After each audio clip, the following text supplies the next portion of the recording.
probably heard the joke amongst business owners. I left my 9 to 5, so now I work 24/7.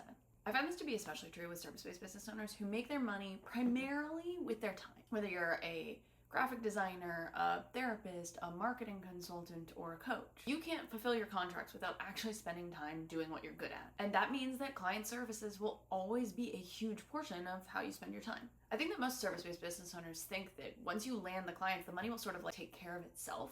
But I hate to break it to you, it doesn't work that way. And it doesn't matter if you bill hourly, in retainers, or in deliverable-based packages. If you're not careful, client delivery can take so much time that your rate as a CEO looks more like an unpaid intern. And if you're wondering if this might be the case for you, here's a really simple way to check. First, I want you to think about how much money you made last month. And if your income is variable, just think about the average of the last 3 months.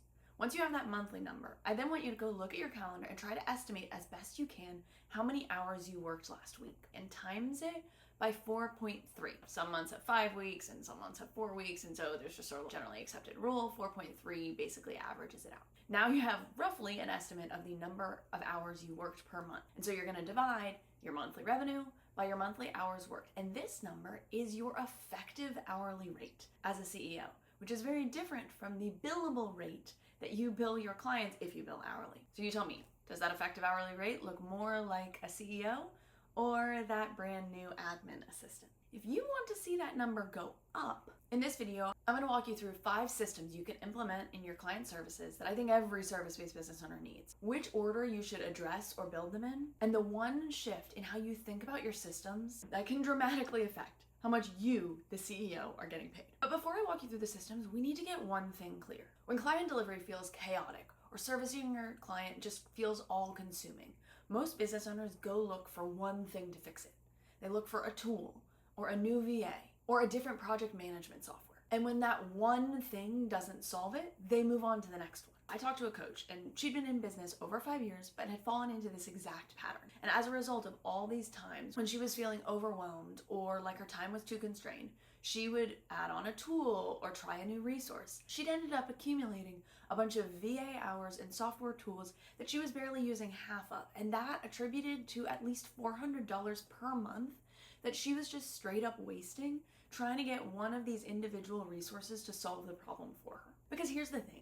If one hire or one software tool could solve this problem, people wouldn't still be shopping around. But they don't solve the problem because the issue isn't the tool or the team member. It's in how you use the tools and team members that you have. But most people's brains don't naturally think in how to build scalable systems, and so they end up wasting years of time and tens of thousands of dollars of money, trial and erroring a bunch of things to try to figure this out as they go. So as we dive into these systems, remember that this isn't about a specific software or one specific way to delegate, but how you design and refine your systems to actually help and not hurt you. So the first system that every service-based business owner needs to improve the way client services feels is their billing and payment system. And not only is this first in the video, but the system that I think you should tackle before anything else if you don't have it already set up. Having a system to handle your billings and payments removes the awkwardness of money conversations that can end up draining a ton of time because of the hours you spend staring at your inbox trying to figure out how to word that email. Without having a system in place here, you're manually chasing invoices or payments from clients, which costs your time and also creates discomfort in the client relationship.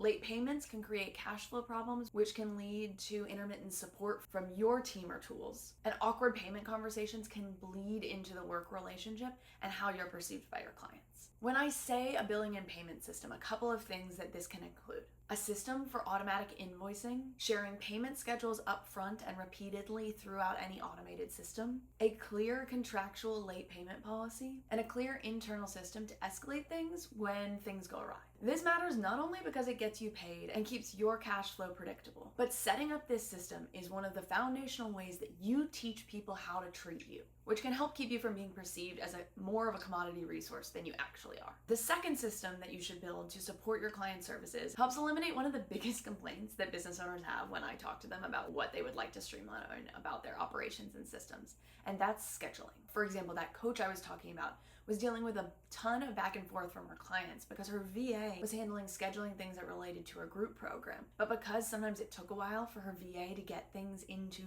her calendar, she was having to wait 12 to 24 hours to respond to rescheduling requests from her clients one-on-one because she wasn't sure when she was actually available. Implementing a system around scheduling, whether that's through an automatic scheduler tool, time blocks on your calendar, or self-serve access points for clients to cancel and reschedule calls according to their timelines. Without it, you never have solid blocks of time to focus. You drain valuable VA hours managing tedium versus high leverage projects that could really be improving your offerings as a business. And your client experience suffers while you wait for their reply. The third system you need to implement in order to improve your client services is onboarding. It sets the tone for the relationship from day one and signals before you even really kicked off work that the clients can trust your process because you've got it under control. Without it, every client relationship starts off with a flurry of ad hoc emails. You're reinventing the wheel every time, and it's highly likely that at some point things get missed or clients are secretly wondering what they can expect from you. A successful onboarding system includes things like a welcome sequence, some sort of document or email with expectation setting, of course, contracts and payments, access to any tools or portals, and clear tasks in terms of scheduling and prepping for their first call. Most people skip through this because they're focused on getting to the work that the client's actually paying for. But setting this up will eventually help you charge more, and if done right, can save you a ton of time per client because everything was set up right to begin with. And we build this after billing and scheduling because you have to have those two systems set up and clear to incorporate into this more overarching system of onboarding. After you've got those first three set up, the biggest priority to focus on next in terms of your systems for client services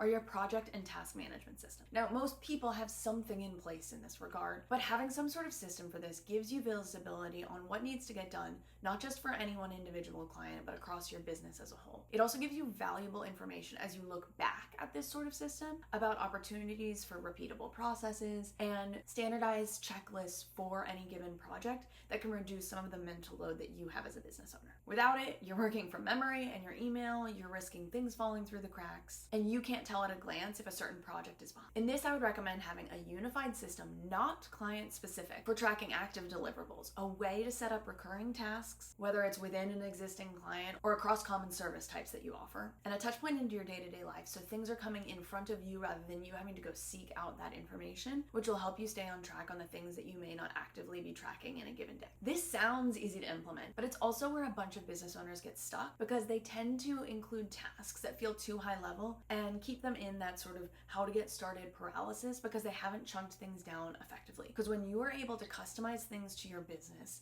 to create more recurring tasks, templates, and checklists, you can dramatically reduce your mental load over time. And if this is something that your brain is like, I just don't think that way, especially for my neurospicy people, let us know because this is literally what Exhale was created to help, and we love talking about this stuff. If you're curious, there's a link in our description down below. Which brings us to our fifth and final system that I think every small business owner, especially service-based business owners, need to be implementing, and that is results and testimonials. Some people would call this offboarding. By the end of a client relationship, everybody's so focused on the results that you've gotten or wrapping up those final deliverables that it can be easy to skip past this step. But it's one of the highest leverage steps in terms of your business being able to grow, expand, and raise prices over time. But there's a short window for you to capture these before the project disappears into everybody's memory. Without this sort of system, you have great work, but nothing to show for it. Testimonials that you have to go manually remember to ask for and come back with really vague kudos that don't do much for selling a future client on what it's like to work with you. And the offboarding process often misses upsell or referral opportunities that could lead to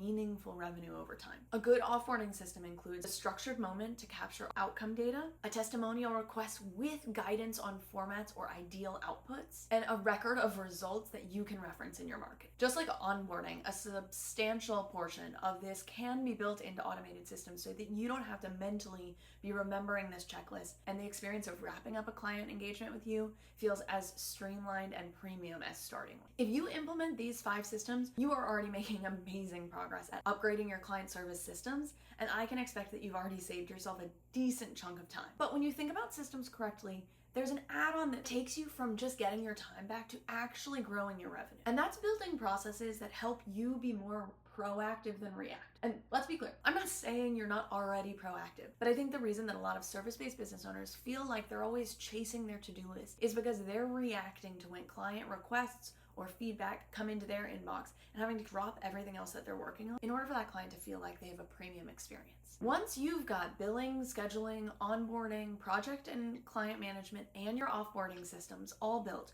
you should have unlocked meaningful time for you to begin thinking about ways that you can systematize your offering as a whole. And when you're able to do this, you can start to predict common questions and feedback points that your clients have so that you can come to them before they come to you.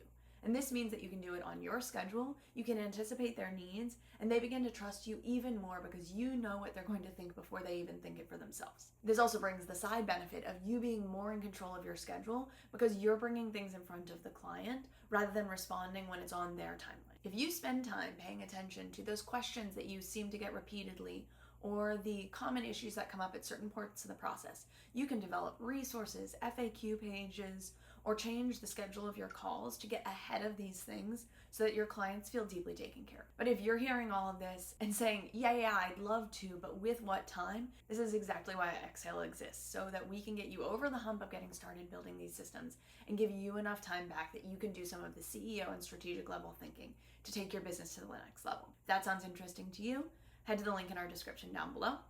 And with that, we'll see you in the next one.